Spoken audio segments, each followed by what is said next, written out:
ये वीडियो हमारे कैमरे से रिकॉर्ड नहीं हुआ है, ये सोशल मीडिया के माध्यम से हमारे पास आया है और हमने जब इस बुजुर्ग की बातें सुनी तो हमें लगा कि ये बात पूरे देश तक पहुंचानी बहुत जरूरी है।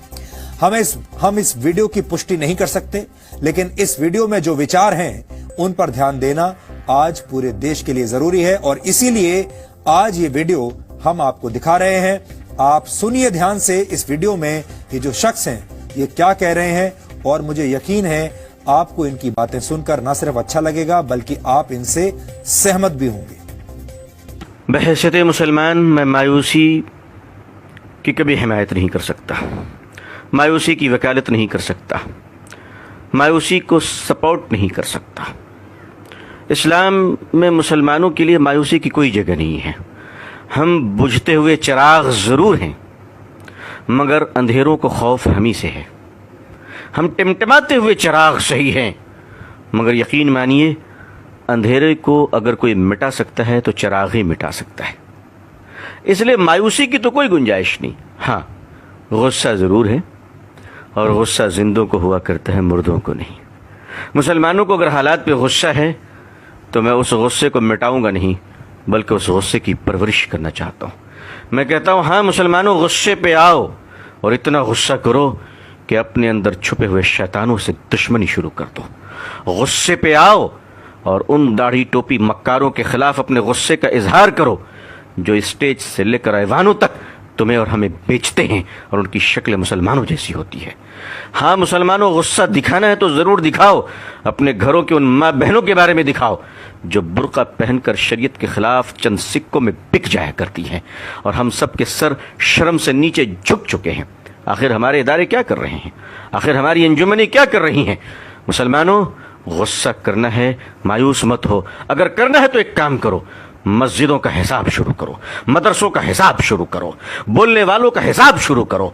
एक बनिया भी अपनी दुकान को जब बंद करता है तो शाम में हिसाब करता है कि मैंने पाया कितना है और खोया कितना है। 70 साल हो गए हिंदुस्तान की आज़ादी को, हमसे ज़्यादा जलसे किसी कौम ने नहीं किए होंगे, हमसे ज़्यादा तकरीरें किसी कौम ने नहीं की होगी। हम अपना हिसाब क्यों नहीं करते? हम अपना हिसाब क्यों नहीं करते? हिसाब से डरते क्यों हैं हम? जब तक जो कौम हिसाब नहीं करती वो आगे नहीं बढ़ा करती है। आपको आगे बढ़ना है तो हिसाब लेना सीखिए, हिसाब देना सीखिए, हिसाब पूछना सीखिए। एक हिसाब मैं पेश करता हूँ आपके सामने। हिंदुस्तान के मुसलमानों की आबादी कितनी होगी? चलिए मैं कम बताता हूँ आपको, 20 करोड़ होगी, ज़्यादा ही इंशाअल्लाह। मैं 20 करोड़ बता रहा हूँ। इस 20 करोड़ में मैं दोस्तों, मेरे भाइयों, मेरी दीनी बहनों, आपका भाई आपसे एक सवाल कर सकता है? आप मुझे सीने पर हाथ रखकर बताएं कि इस हिंदुस्तान के 20 करोड़ मुसलमानों में 5 वक्त नमाजी कितने परसेंटेज हैं? कितने परसेंट हैं? आप यकीन मानिए मैंने ये सवाल बहुत लोगों से किया है। मैंने ये सवाल एयर कंडीशन कमरों में बैठने वालों से किया है, सड़क के किनारे फल बेचने वालों से किया है, कलकत्ते की सड़क पर रिक्शा चलाने वालों से मैंने सवाल किया है।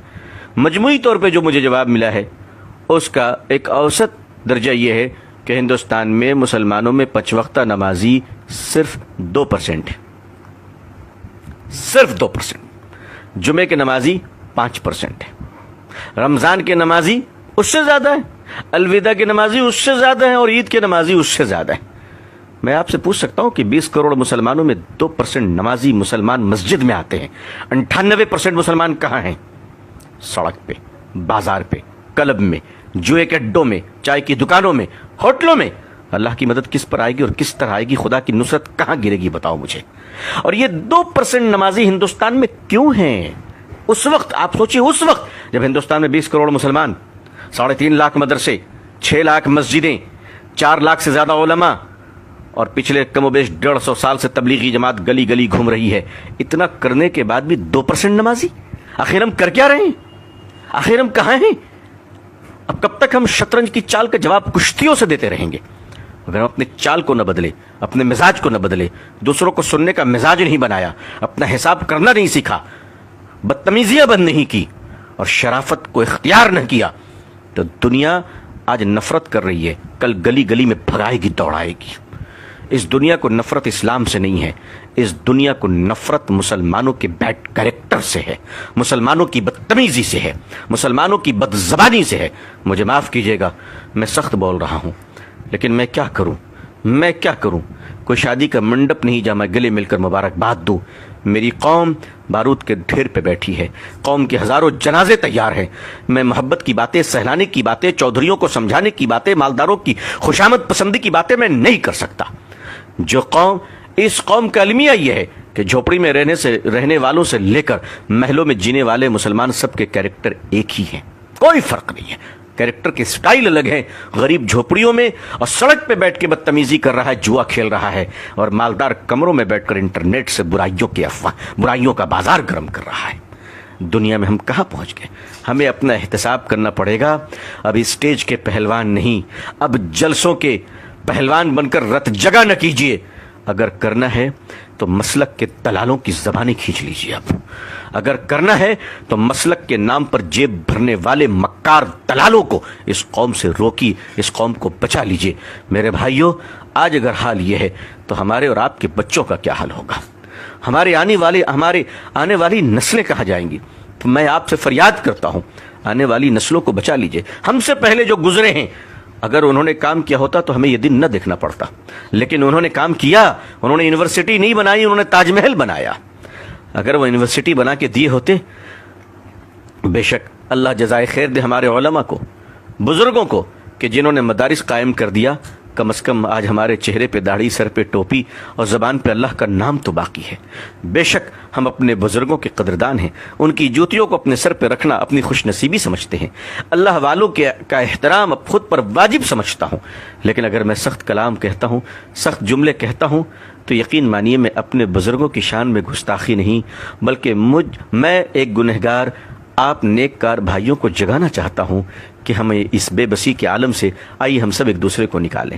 اگر مدارس کے حالات کو ہم نے اچھے نہیں کیے, اگر مدارس کے چندوں کے خرد برد کو بند نہ کیا گیا, اگر زکوٰۃ کے مال پر بے ایمانی اور محتمین کی اجارت داری اور زکوٰۃ کا مال لے کر مہمانوں پہ خرچ کرنا اور بے ایمانی کرنا اور کمیشن کی بنیاد پر چندہ لینا, مدرسوں کی کمیشن کی بنیاد پر لوگ چندے لے رہے ہیں. اگر آپ نے 1000 روپے زکوٰۃ دیا ہے تو 500 روپے مدرسہ پہنچتا ہے اور 500 روپے اس دلال کے جیب میں جاتا ہے, آپ کی زکوٰۃ ادا نہیں ہوتی. اس قسم کی نحوست اور مردودیت کی وجہ سے آج علماء کے چہرے سے نور نکل رہا ہے. آج دین کی باتیں کرنے والوں کی زبان بے اثر ہو رہی ہے. یہی وجہ ہے کہ مسلمانوں کے اندر بڑی مایوسی چھا رہی ہے, کیونکہ جو ہاتھ پکڑ کر ہمیں نکالنے اور سنبھالنے والے تھے, جب انہی پر شک ہو جائے تو بڑا خطرہ ہوتا ہے, بڑا خطرہ ہوتا ہے. حالانکہ میں جانتا ہوں کہ ایسے لوگ آٹے میں نمک کے برابر ہیں, ایسے بے ایمان دلال قسم کے لوگ بہت تھوڑے ہیں, مگر انہی تھوڑوں نے تو اچھوں کو شرمندہ کر رکھا ہے, انہی تھوڑوں نے تو اچھوں کے حالات برباد کر رکھے ہیں. عزیزان ملت محاسبہ کرے, ملت محاسبہ کرے, اور بالکل محاسبہ کر اپنا حساب کرے, ورنہ اس کے بغیر آگے بڑھنا مشکل ہو جائے گا. امید ہے کہ یہ ویڈیو آپ کو پسند آیا ہوگا. ڈی این اے میں اب ایک بریک کا وقت ہے.